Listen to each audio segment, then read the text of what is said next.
kami sering menganalogikan bahwa Undang-Undang 12 tahun 2011 ada sebagai kitab sucinya perancang peraturan perundang-undangan beserta peraturan perubahannya, Bang. Pada dasarnya tahapan pembentukan peraturan perundang-undangan itu sama, mulai dari yang undang-undang sampai dengan peraturan daerah. Pada pengalaman Bang Erik, pernah nggak kira-kira memang yang mendapatkan perdebatan yang lumayan panjang nih dalam mungkin pembentukan peraturan perda mana gitu, kita nggak usah sebutkan ya. Iya.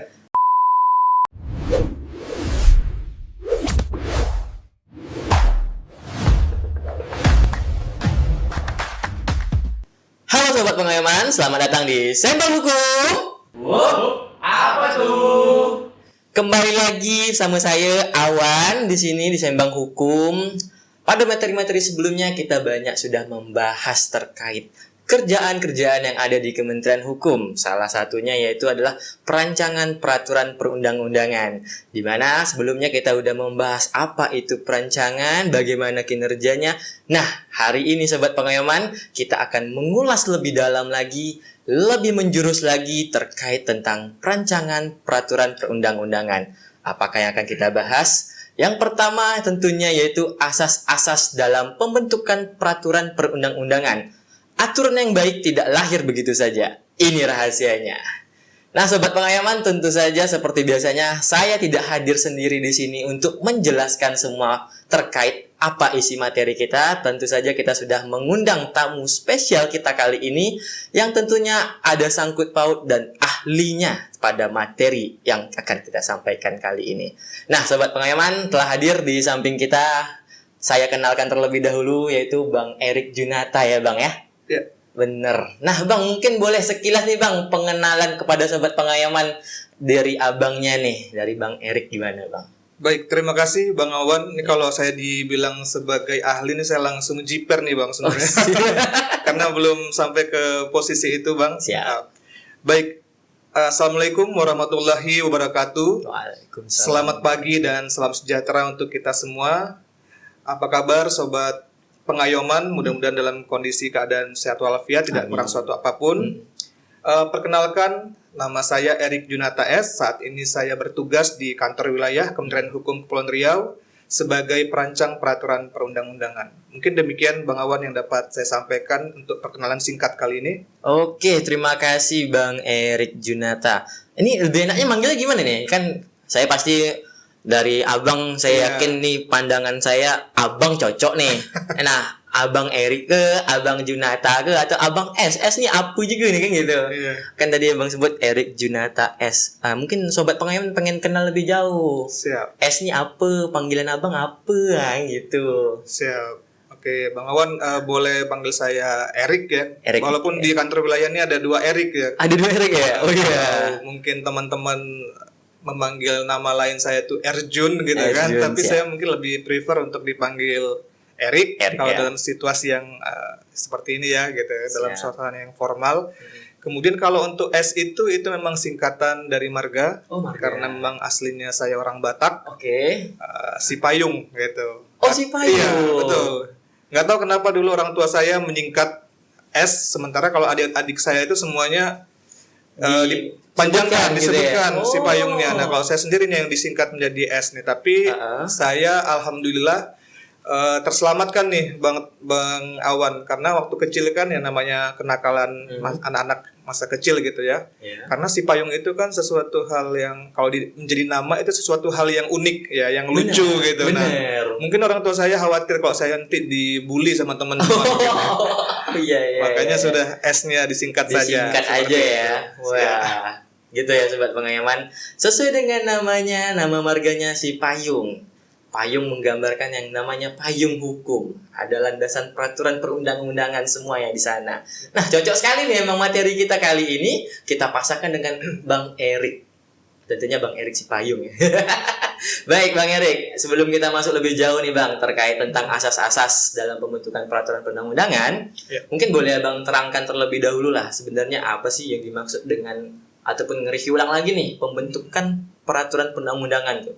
Dan mengapa peraturan perundang-undangan ini penting untuk kita bahas kali ini. Ya. Baik, terima kasih pertanyaannya Bang Awan. Mungkin mohon izin sebelum kita masuk lebih jauh ke dalam pemahaman apa itu pembentukan peraturan perundang-undangan, mungkin izinkan saya pikir ada baiknya kita terlebih dahulu memahami apa itu peraturan perundang-undangan. Oke. Jadi menurut Undang-Undang Nomor 12 Tahun 2011 pada pasal 1 angka 2 itu disebutkan bahwa peraturan perundang-undangan itu adalah peraturan tertulis yang memuat norma hukum, kemudian mengikat secara umum, dibuat oleh lembaga atau pejabat yang berwenang sesuai dengan ketentuan prosedur peraturan perundang-undangan yang berlaku. Jadi paling tidak ketika kita hendak memahami apa itu peraturan perundang-undangan, ada 4 poin, yaitu dia tertulis, kemudian mengikat secara umum, dibuat oleh lembaga atau pejabat yang berwenang, kemudian dia memuat norma hukum tadi. Nah, kemudian lebih lanjut kita tadi pertanyaan Bang Awan, apa itu pembentukan peraturan perundang-undangan? Nah, itu sudah dijelaskan juga definisinya di Undang-Undang 12 tahun 2011 tentang pembentukan peraturan perundang-undangan. Pembentukan peraturan perundang-undangan adalah pembuatan peraturan perundang-undangan yang setidaknya memuat tahapan-tahapan mulai dari perencanaan, kemudian penyusunan, pembahasan, pengesahan atau penetapan sampai dengan pengundangan. Nah, jadi kalau pembentukan itu adalah proses pembuatannya, Bang Awan. Kemudian juga tadi pertanyaan Bang Awan, mengapa ini menjadi penting? Kita bahas pada hari ini. Ya mungkin juga sesuai nih dengan kementerian kita, nomenklatur kementerian kita kan Kementerian Hukum, gitu kan. Nah, kemudian juga ini menjadi bagian dari tugas dan fungsi serta wewenang Kementerian Hukum, yaitu dalam proses pembentukan peraturan perundang-undangan. Sebagai sebuah negara kesatuan Republik Indonesia, kita tahu bahwa negara kita ini adalah negara yang berdasarkan hukum atau restat istilahnya, bukan berdasarkan kekuasaan belaka atau mastat. Saya yakin dan percaya bahwa para founding father kita, mereka menuangkan cita-cita luhur mereka membentuk negara kesatuan Republik Indonesia, kemudian menuangkan cita-cita ataupun tujuan negara ini di dalam alinea keempat pembukaan Undang-Undang Dasar Negara Republik Indonesia tahun 1945, diantaranya adalah untuk memajukan kesejahteraan umum, mencerdaskan kehidupan bangsa, kemudian ikut melaksanakan ketertiban dunia.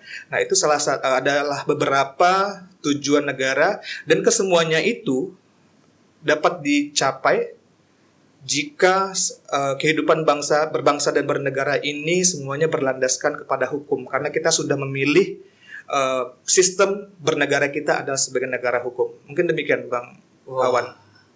Ini baru penyampaian pembukaannya, kita udah langsung membuka wawasan aja nih, begitu ya. Karena memang begitu pentingnya pembentukan peraturan perundang-undangan di negara kita, yaitu Negara Kesatuan Republik Indonesia. Tentunya semua apa yang kita perbuat, semua apa yang tertuang dalam suatu aturan itu ada ketentuannya, benar ya, dan juga harus berlandaskan sesuai dengan norma-normanya tadi ya Bang Erik ya. Betul. Nah Bang, ini kalau kita lihat dari perkembangannya, apa sih latar belakang sehingga diperlukannya pedoman-pedoman tadi? Mungkin pedoman ini sekilas kita bisa bahasakannya mungkin asas atau bagaimana terkait pembentukan peraturan perundang-undangannya ini. Baik, nah ini pertanyaannya semakin dalam lagi nih, gitu ya. Makin nyelam gitu. Semakin menceburkan diri ini. Bang Awan, saya tidak mendapatkan definisi asas itu yang secara maksudnya baku. Asas itu definisinya adalah seperti ini. Jadi kemarin saya mencoba untuk mengulik gitu. Kalau kita lihat di Kamus Besar Bahasa Indonesia, secara etimologi, asas itu katanya artinya adalah dasar cita-cita atau hukum dasar. Nah, saya pikir memang ini sangat relevan sekali dengan kalau kita melihat kepada beberapa pendapat ahli hukum, baik ahli hukum mancanegara maupun ahli hukum yang dari Indonesia sendiri, itu kan sangat banyak sekali ya. Tapi mungkin pada kesempatan ini saya sedikit membacakan ya. Ada beberapa pendapat ahli hukum yang dari Indonesia gitu yang mendefinisikan apa sih asas hukum itu. Seperti Pak Sacipto Raharjo, beliau menyatakan bahwa asas hukum itu sebagai jantung peraturan hukum. Jantung. Ya. Nah, kemudian kalau Bang Awan juga pernah mendengar Sudikno Mertakusumo juga salah satu ahli hukum Indonesia. Beliau mendefinisikannya sebagai pikiran dasar yang umum dan abstrak di belakang sistem hukum. Nah, jadi menurut saya berdasarkan beberapa pendapat tersebut kita bisalah menyimpulkannya bahwa asas itu memang menjadi sebuah hal yang sangat mendasar, hal yang sangat penting, urgent, yang fundamental, yang harus ada di dalam sebuah negara hukum, khususnya dalam pembentukan hukum itu sendiri. Oke. Berarti pada prinsipnya asas itu kita bisa sampaikan bahwasanya dasar ya. Iya. Dasar itu bisa kita artikan sebagai pondasi. Betul. Tentunya kalau kita ingin membangun hukum, tentunya harus dengan pondasi yang kuat. Iya. Makanya diperlukan pemahaman lebih lanjut, lebih rinci ya terkait asas-asas pembentukan peraturan perundang-undangan. Benar ya? Betul. Wah, ini semakin seru nih sobat pengayoman. Karena bukan hanya pemahaman kita yang diuji, tapi juga pemahaman kita bertambah. Karena emang pada prinsipnya negara ini negara hukum, mau nggak mau kita juga harus mengetahui, walaupun hanya kulitnya, tapi bagus, lebih bagus sampai ke biji-bijinya. Benar Bang ya? Iya, benar-benar. Oke Bang, kalau dasar hukum yang mengatur pembentukan peraturan perundang-undangan Indonesia ini apa aja Bang? Dan mengapa Undang-Undang Nomor 12 Tahun 2011 beserta perubahannya menjadi sangat penting dalam proses tersebut? Ya, sebagaimana yang saya sebutkan tadi bahwa kita sebagai negara hukum, kita menempatkan Undang-Undang Dasar Negara Republik Indonesia tahun 1945 sebagai dasar atau peraturan perundang-undangan yang paling tinggi derajatnya. Nah, jadi dalam proses pembentukan peraturan perundang-undangan kita tidak bisa mengesampingkan undang-undang ini. Nah, kemudian undang-undang sektoral yang mengatur tentang pembentukan peraturan perundang-undangan yang tak lain tak bukan kami sebut sebagai juga kitab sucinya, perancang peraturan perundang-undangan. Maaf ya, ini tidak menyinggung masalah yang sensitif tentang agama, tapi kami sering menganalogikan bahwa Undang-Undang 12 tahun 2011 ada sebagai kitab sucinya perancang peraturan perundang-undangan beserta peraturan perubahannya, Bang. Jadi sudah beberapa kali diubah melalui Undang-Undang Nomor 15 tahun 2019, kemudian perubahan ketiga Undang-Undang 13 tahun 2022. Namun seiring dengan berlakunya Undang-Undang KUHP sejak 2 Januari 2026, maka mau tidak mau Undang-Undang 12 tahun 2011 pun terdampak harus mengalami perubahan juga. Jadi terakhir perubahannya adalah berdasarkan atau melalui Undang-Undang Nomor 1 tahun 2026 tentang penyesuaian pidana. Jadi undang-undang ini sudah berkali-kali mengalami perubahan seiring dengan dinamika kebutuhan hukum masyarakat di Indonesia. Oke. Berarti bisa kita tarik bahwasanya aturan yang ada ataupun aturan hukum itu tentunya juga harus menyesuaikan dengan apa yang terjadi di masyarakat. Otomatis ketika terjadi ada hal yang baru, pemerintah hadir di situ untuk merubah ataupun merancang peraturan yang baru lagi dengan sesuai dengan keadaan yang saat ini, seperti itu ya. Benar. Tadi seperti Bang Erik juga sampaikan bahwasanya semenjak berlakunya KUHP yang baru, banyak peraturan-peraturan yang sebelumnya yang belum terbentuk baru tapi disesuaikan terlebih dahulu. Tentunya proses endingnya ataupun proses finalnya semua peraturan itu akan mendapatkan pembaharuan ya, dengan menyesuaikan landasan-landasan peraturan yang ada yang terbaru saat ini. Oke, ini luar biasa ya sahabat pengayoman ya. Bukan hanya menambah wawasan, tapi kita juga jadi mengulas bahwasanya aturan-aturan sekitar kita itu udah berjalan dan juga sangat penting untuk dipahami semuanya. Jangan sampai kita yang ketinggalan kereta gitu ya. Aturannya udah baru, kita masih menganut aturan yang lama. Lah, secara ketentuan rupanya sudah tidak diberlakukan ya. Betul. Jangan sampai seperti itu ya sobat pengayoman. Nah, baik Bang Erik. Dalam pembentukan suatu peraturan nih, kita bahas. Siapa sih yang terlibat? Siapa saja yang terlibat? Dan tentunya apa aja kewenangan keterlibatan dari mereka itu masing-masing? Baik, Bang Erik, silakan. Baik, Bang Awan, dalam proses pembentukan peraturan perundang-undangan melibatkan berbagai pihak. Mungkin ini dasarnya adalah supaya tercipta check and balances ya. Jadi tidak hanya di peraturan perundang-undangan itu tidak hanya dibentuk oleh satu jabatan saja ataupun satu instansi saja, tapi juga harus melibatkan banyak pihak. Kalau berbicara mengenai siapa saja yang terlibat, kita juga harus mengklasifikasikannya berdasarkan jenis ataupun hierarki peraturan perundang-undangan. Jadi mulai dari yang tertinggi, Undang-Undang Dasar Negara Republik Indonesia tahun 1945, kemudian yang di bawahnya ada TAP MPR, ada undang-undang atau Perpu dan seterusnya, sampai dengan yang paling rendah adalah peraturan daerah, kabupaten kota. Nah, itu pihak-pihak yang terlibat tentu saja berbeda, Bang, tiap-tiap peraturan perundang-undangan. Bisa presiden, kemudian DPR RI, kemudian bisa juga DPD untuk undang-undang dengan tema-tema tertentu yang terkait dengan otonomi daerah atau hubungan pusat dan daerah, itu masuk ranahnya DPD.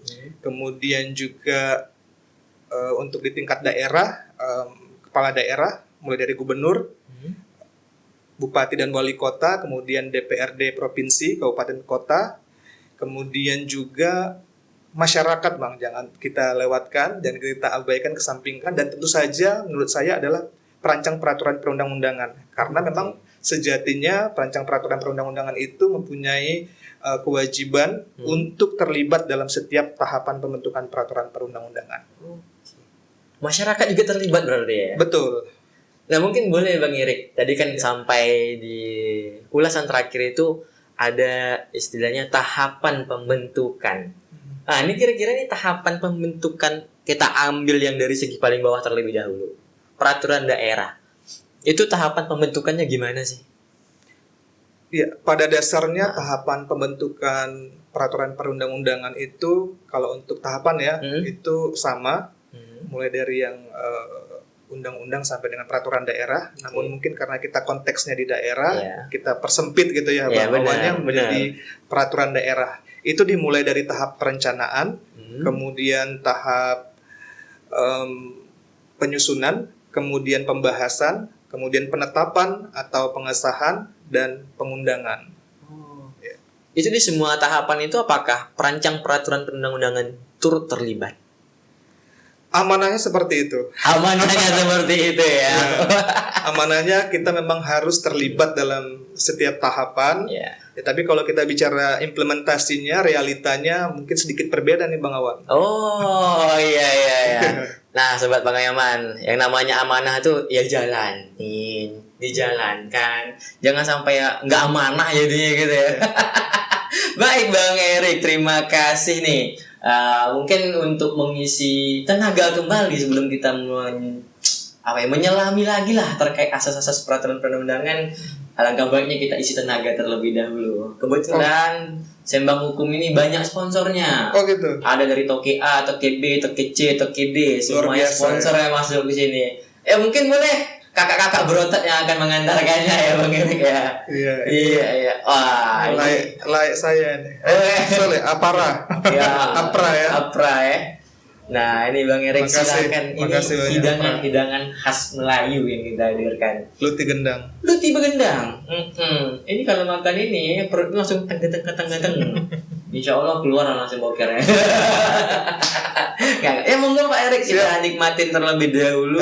Terima kasih. Sambil mengenalkan cita rasa khas Melayu. Wah. Ini nih kopi. Ini kopi apa? Ini namanya kopi susu. Kenapa? Susu. Memang dalam penghidangannya tidak ada yang spesial. Tapi ketika kita bahas ini kopi di Kepri, ini jadi spesial. Kenapa tuh? Kenapa seperti itu? Karena hanya di Kepri ataupun mungkin di tempat lain ada juga, tapi di Kepri ini banyak sekali kedai kopi Bang Erik yang siap menghidangkan, menyuguhkan kopinya. Oke, monggo Pak Erik. Baik, kita coba ya. Yuk kawan-kawan.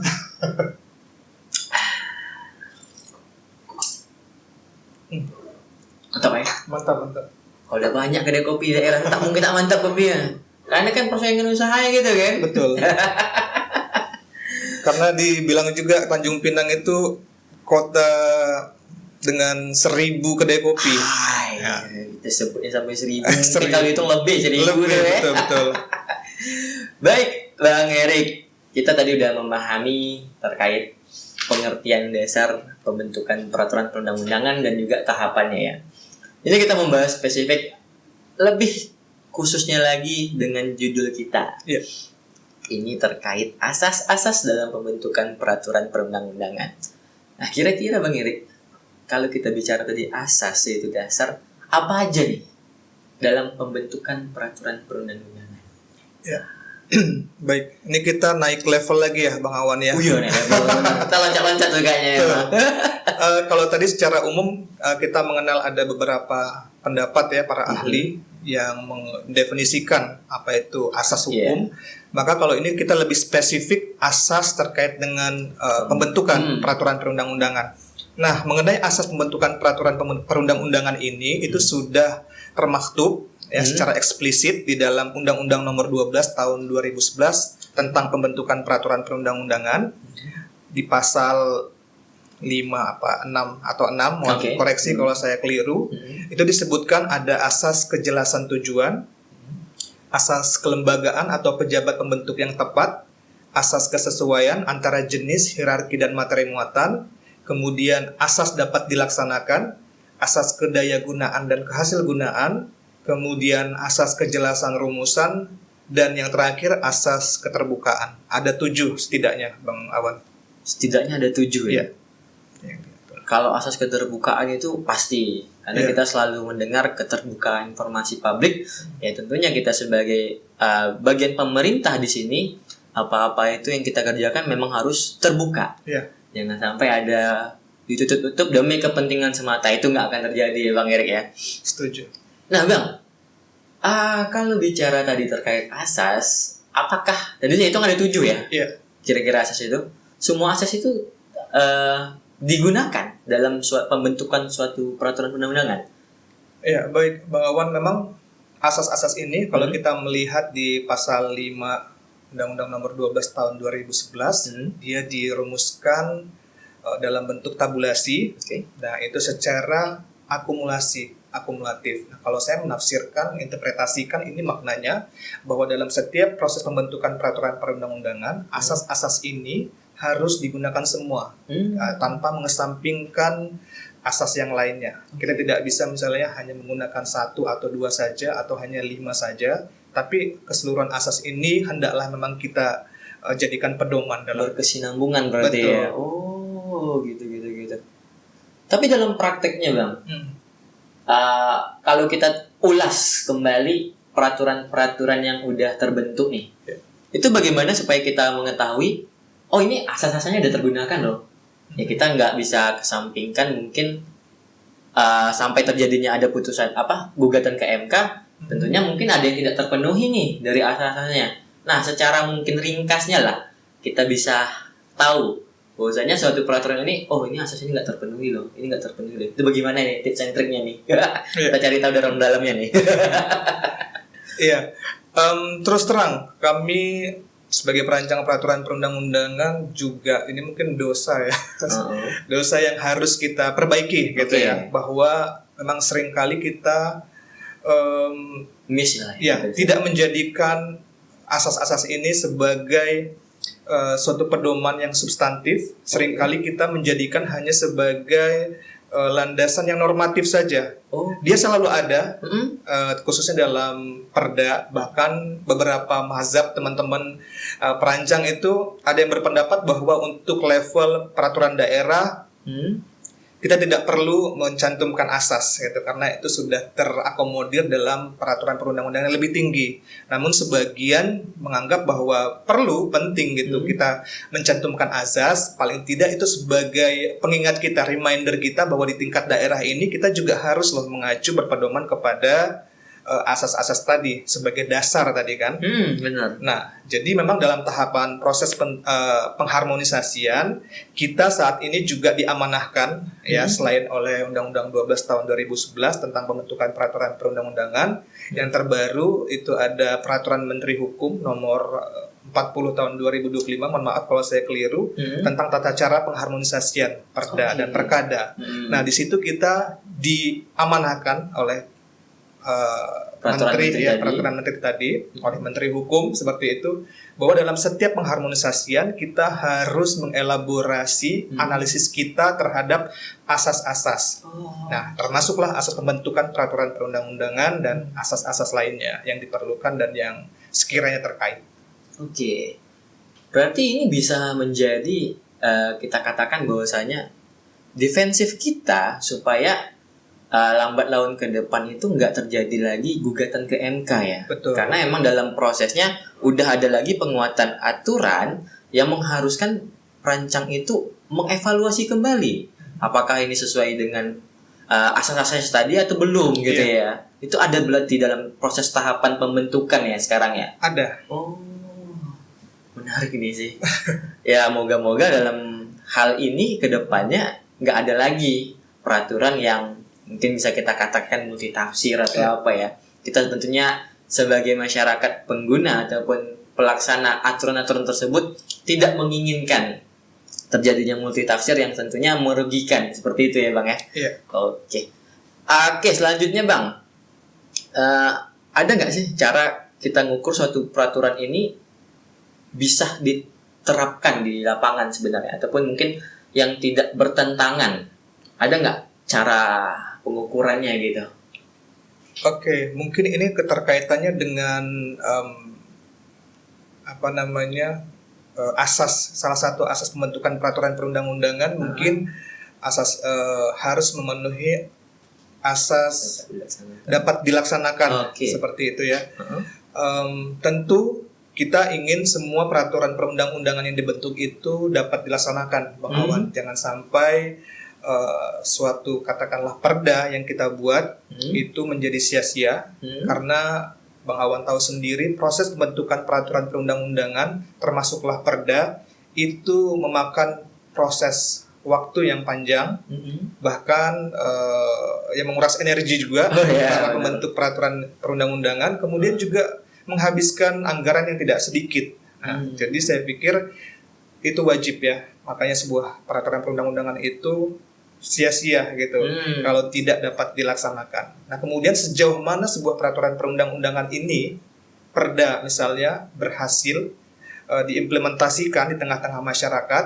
Bang Awan, mungkin saya sedikit cerita. Kami tahun lalu ataupun 2 tahun lalu pernah dipercaya sebagai salah satu tim ahli untuk menyusun peraturan daerah tentang penyelenggaraan kesejahteraan sosial. Nah kemudian alhamdulillah puji Tuhan tahun ini juga dipercaya lagi oleh salah satu kabupaten kota untuk menyusun perda yang sama.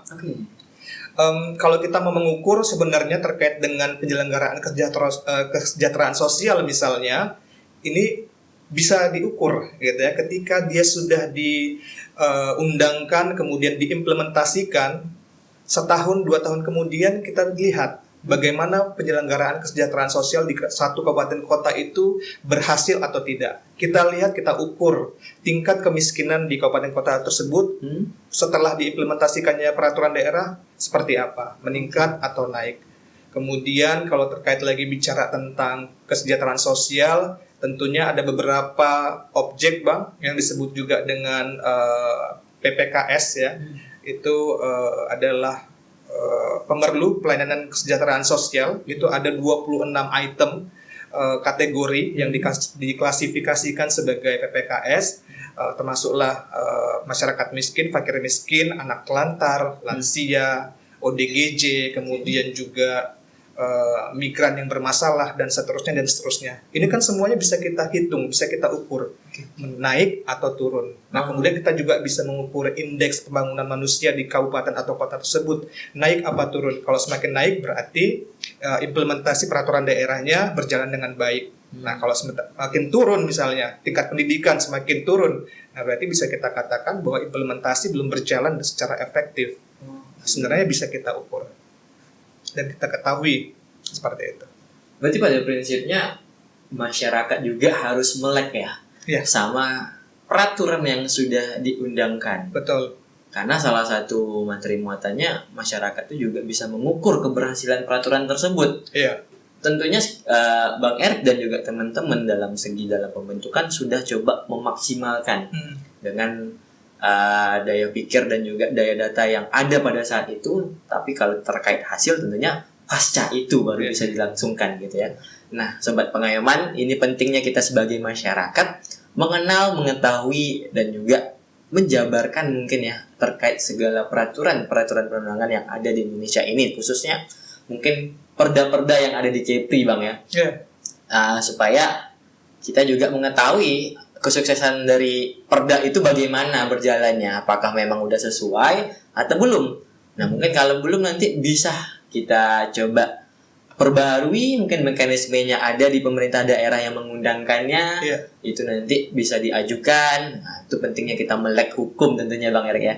Nah, Bang Erik, ini bicara terkait dengan pengalaman. Tadi Bang Erik udah mengatakan bahwasanya pernah membuat ataupun merancang terkait kerja sosial ya, ataupun terkait sosial lah. Pada pengalaman Bang Erik, pernah nggak kira-kira memang yang mendapatkan perdebatan yang lumayan panjang nih dalam mungkin pembentukan peraturan perda mana lagi kita nggak usah sebutkan ya. Tapi itu menjadi pengingat bahwasanya, ini terkenang loh di aku prosesi pembentukan ini. Ini seru, itu mungkin boleh tak dibagikan dulu ke teman-teman sobat pengayoman ini. Oke. Kalau bicara soal pengalaman, tentu meskipun baru berapa tahun ya saya menjadi perancang nih Bang Awan, tapi cukup banyak pengalaman. Tapi ini berapa tahun nih, mungkin berpuluh-puluh tahun kali ya. Baru berapa tahun lah, dari 2017 menjadi perancang. Tentu sangat banyak sekali pengalaman-pengalaman baik dalam rapat-rapat maupun di luar rapat. Kalau pengalaman dalam rapat harmonisasi itu kita terbiasa berkumpul ya dengan pemrakarsa, kemudian dengan biro atau bagian hukum, dengan para stakeholder. Itu kita sering beradu argumentasi, gitu ya, beradu argumentasi. Nah, kadang pendapat yang satu dengan yang lainnya itu saling berseberangan. Tapi itu hal yang lumrah ya menurut saya ya. Sepanjang rapat berjalan kemudian kita menyampaikan pendapat kita secara beretika, saya rasa ketika kita berbeda pendapat itu orang akan menerima dengan baik gitu, dengan lapang dada gitu. Karena niat kita, tujuan kita dalam rapat harmonisasi itu bukan untuk mencari-cari kesalahan, akan tapi kita mencari yang terbaik gitu kan, mencari yang terbaik supaya perda yang dihasilkan ini benar-benar berkualitas. Kita sering tuh kadang dibenturkan. Kalau boleh cerita, kita dalam proses pengharmonisasian di kantor wilayah itu terbagi dalam 4 tim. 4 tim? Iya. Kadang tim yang 1, tim yang 2 itu berhadapan dengan, ya Pemdanya kan hanya 7, pemerintah kabupaten kota itu ada 7 ya. Nah kan itu aja sering. Kemudian ketika kita rapat, kita menyampaikan pendapat seperti ini, kadang sering dibenturkan. Loh kemarin dengan tim yang satu kok berbeda gitu kan. Nah saya katakan sebenarnya ya nggak salah gitu kalau ada adagium 2 atau 3 sarjana hukum itu akan menghasilkan 5, 6, 7 pendapat hukum gitu. Karena rambut sama hitam isi kepala kan berbeda. Bahkan dalam peradilan saja yang begitu sakralnya, majelis hakim itu memang dibenarkan untuk terjadi dissenting opinion.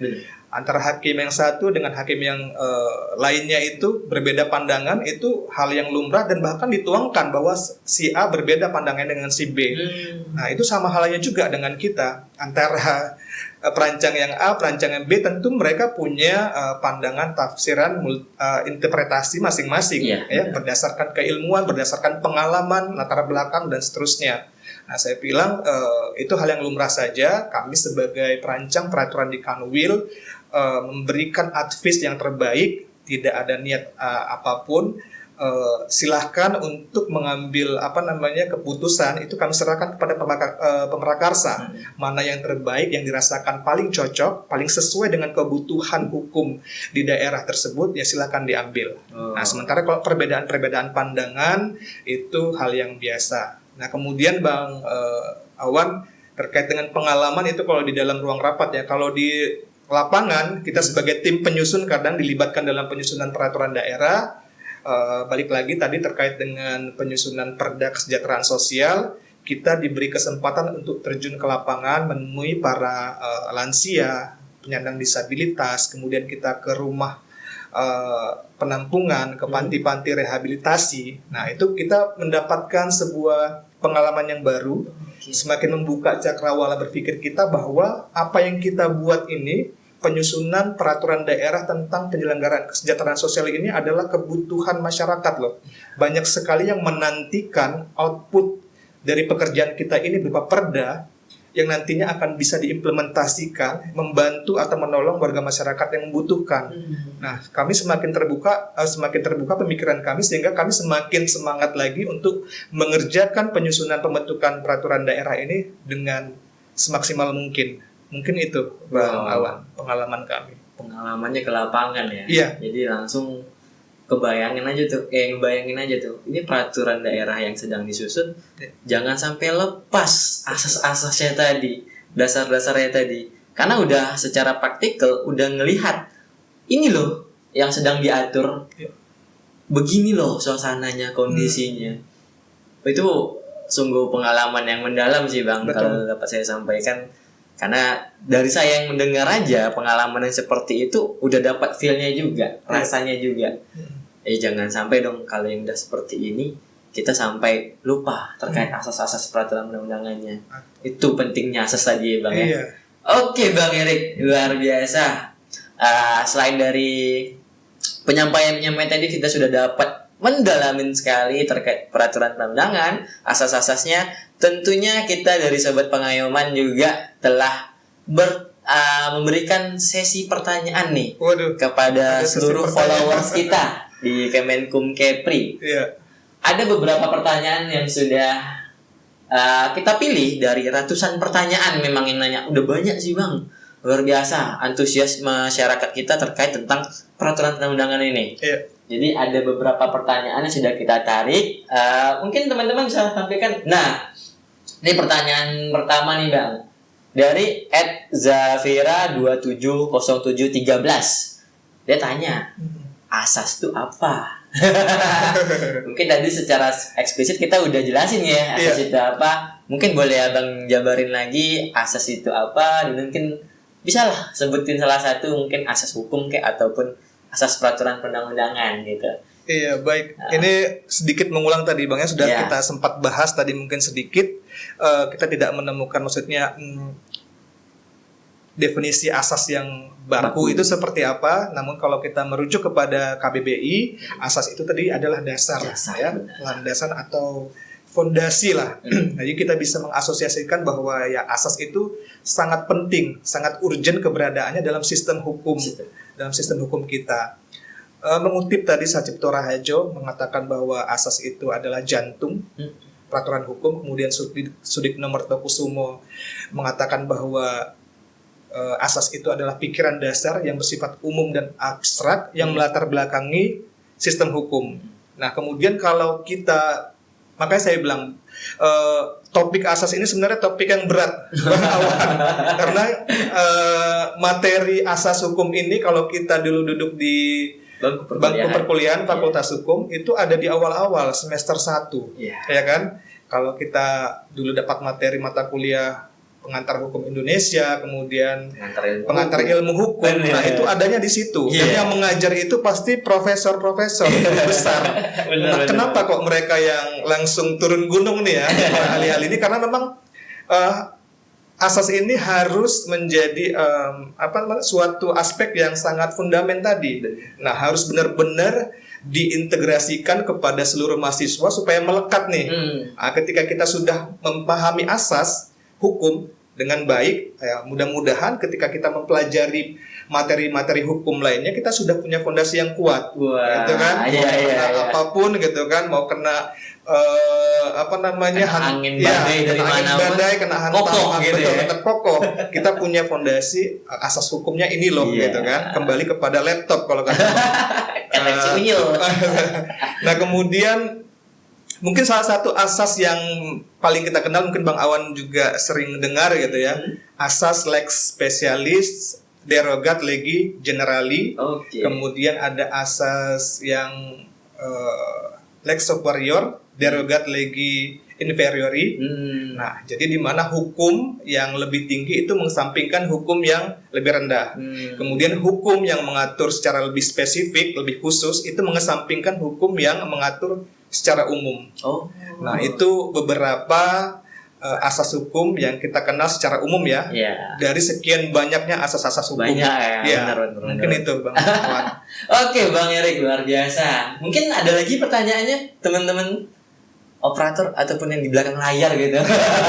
Ini mereka ini nggak kelihatan bang, bagaimana di kamera. Cuman di kita kelihatan kinerja luar biasa dari teman-teman kita. Kalau nggak ada teman-teman kita nggak mulai dari tadi.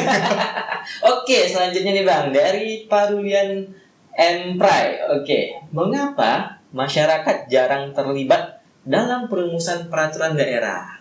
Iya, ini pertanyaannya cukup bagus ya. Maksudnya memang realitanya saat ini mengapa jarang. Ini juga pertanyaan yang sering diajukan oleh berbagai kalangan.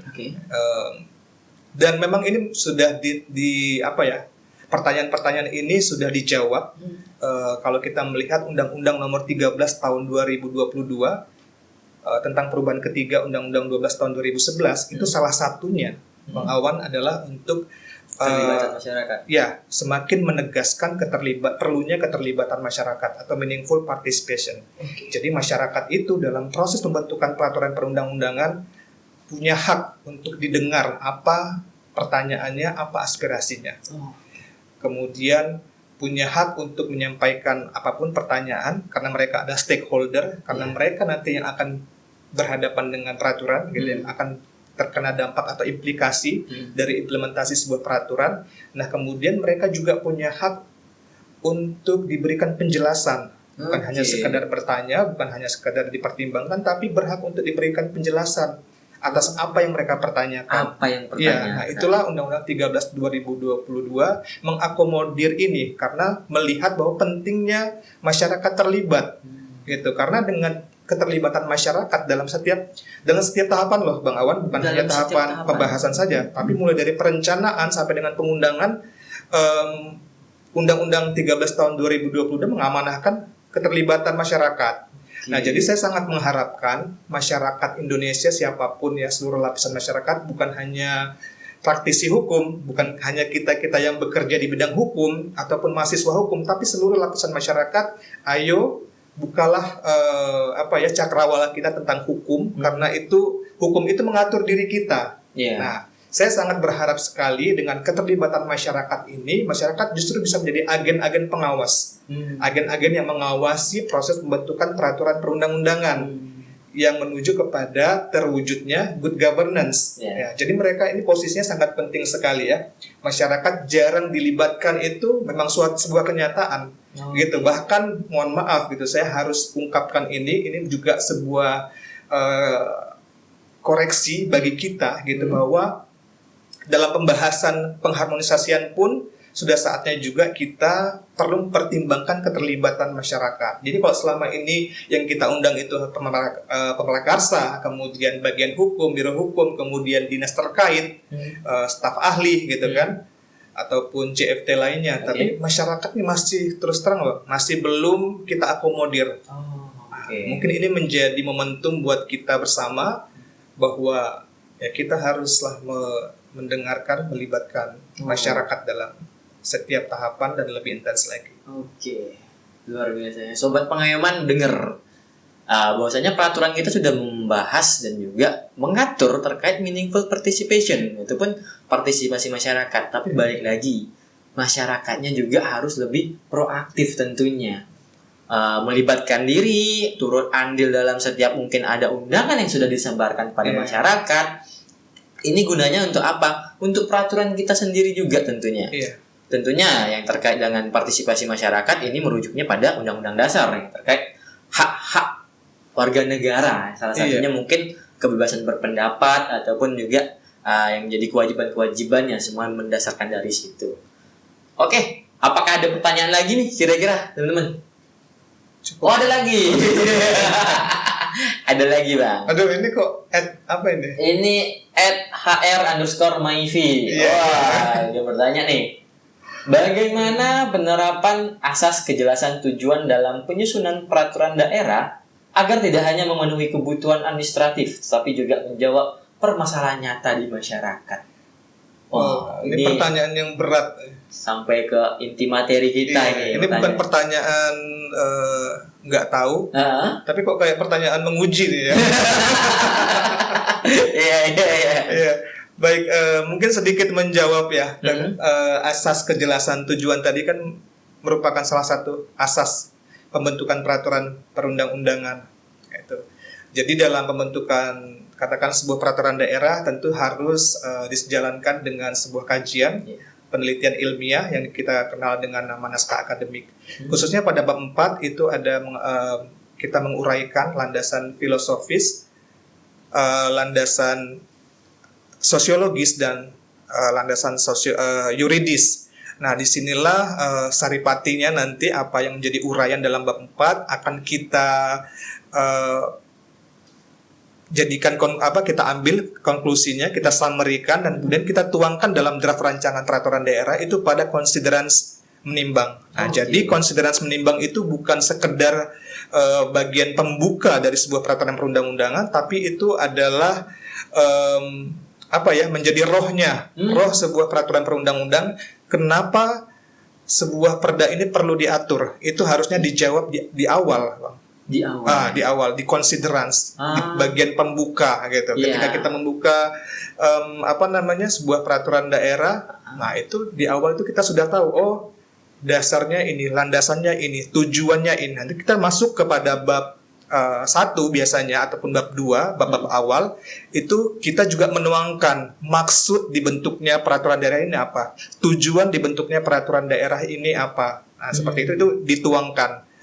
Nah, jadi jangan dijadikan itu hanya sekedar, betul tadi kata penanya ini, jangan dijadikan sekedar administratif saja, tapi harus benar-benar terrealisasikan dalam materi muatan, norma-norma yang diatur dalam materi dalam batang tubuh, terlebih harus bisa diimplementasikan. Begitu. Wah, luar biasa ya Bang Erik. Ini kalau bisa saya simpulkan, ini bukan hanya luti gendang isinya, mungkin yang lebih gede luti gendang gitu ya, luti drum mungkin ya.